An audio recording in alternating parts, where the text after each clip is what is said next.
రండి ప్లీజ్. మేమే ఆహ్వానించే లోపల మీరే. Thank you sir. మాట్లాడే ముందు నాదొక చిన్న కోరిక.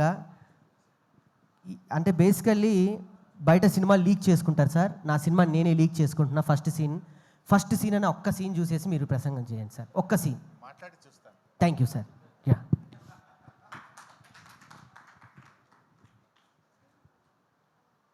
యాక్చువల్గా సినిమాలంటే నాకు కొంచెం చాలా పరిచయం తక్కువ, చూడడం తక్కువ. ఈ మధ్యకాలంలో సినిమా ఈవెంట్లలో పాల్గొనడం అంటే ఇదే మొదటిసారి. అయితే మా సీనన్న, మా రసమయి, శ్రీనివాస్ ఈ ప్రోగ్రాంకి రావాలి అన్నప్పుడు రాకేష్ గురించి తెలుసుకున్న తర్వాత ఈ ప్రోగ్రాంకు వెళ్ళాలనిపించి రాకేష్ను ఆశీర్వదించడం కోసం ఈ కార్యక్రమానికి నేను వచ్చాను. ఒక మారుమూల పల్లెలో పుట్టి ఒక గిరిజన తండా నుంచి కష్టంతో తన ప్రతిభతో ఎంతో కష్టపడి ఎదిగి ఈ స్థాయికి వచ్చి రాకింగ్ రాకేష్గా ఆయన పేరు తెచ్చుకోవడం నిజంగా చాలా సంతోషం. జబర్దస్త్ షోల ద్వారా తెలుగు ప్రజలందరికీ కూడా పరిచయమై చాలా జబర్దస్త్గా రాకేష్ ఎదిగాడు. ఈరోజు రాకేష్ గారు కేసీఆర్ గారి పైన ఒక అద్భుతమైన సినిమా తీయడం నిజంగా చాలా సంతోషం. కేసీఆర్ అంటే ఆయన ఒక చరిత్ర. తెలంగాణ రాష్ట్రాన్ని సాధించడమే కాదు, ఈ రాష్ట్రాన్ని 10 ఏళ్ల పాటు అద్భుతంగా అభివృద్ధి పథంలో నడిపించిన నాయకుడు కేసీఆర్. ఇప్పుడే హైదరాబాద్ మీద ఒక పాట పాడారు చరణ్ గారు, సాకేత్ గారు, చాలా చక్కగా పాడారు. I congratulate them.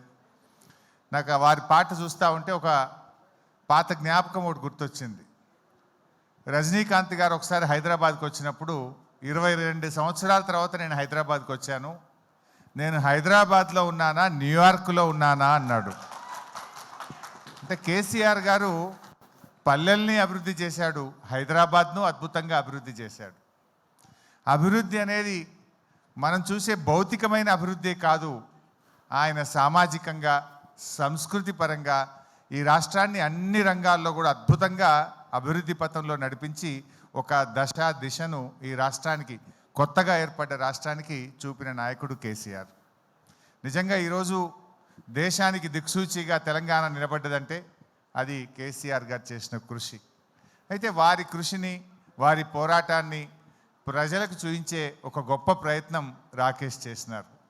జనరల్గా ఎవరైనా అధికారంలో ఉన్నప్పుడు పవర్లో ఉన్న పార్టీకి సినిమా తీస్తారు, కానీ అధికారంలో లేకపోయినా సినిమా తీశాడే, అది ఆయనలో ఉన్న నిజమైనటువంటి ప్రేమ అనుకోవచ్చు, దమ్ము అనుకోవచ్చు, ధైర్యం అనుకోవచ్చు.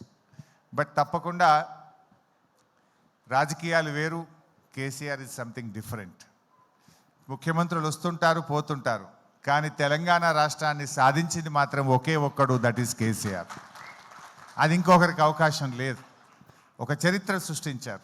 అటువంటి కేసీఆర్ గారి గురించి చక్కగా ఒక మంచి సినిమా తీశారు, చాలా సంతోషం. మరి తెలంగాణ సోయిగల్లోళ్ళు, తెలంగాణ అభిమానులు, కేసీఆర్ అభిమానులు అందరూ కూడా ఈ సినిమాను చూడాలని, రాకేష్ను దీవించాలని చెప్పి నేను మనస్ఫూర్తిగా కోరుకుంటూ I wish you all the best. నాదొక చిన్న విన్నపం, సిద్దిపేటలో ఈ సినిమా మీ ఫ్యాన్స్ చూసినా నా సినిమా ఆడిపోద్ది సార్. ఒక్కసారి సీన్ అని చెప్పి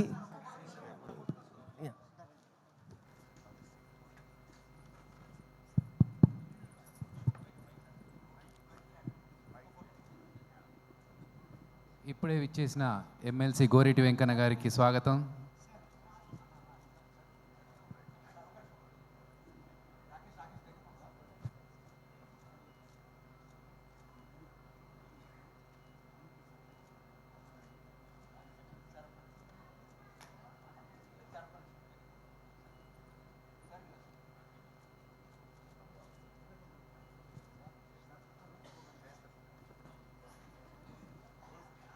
Yeah, scene.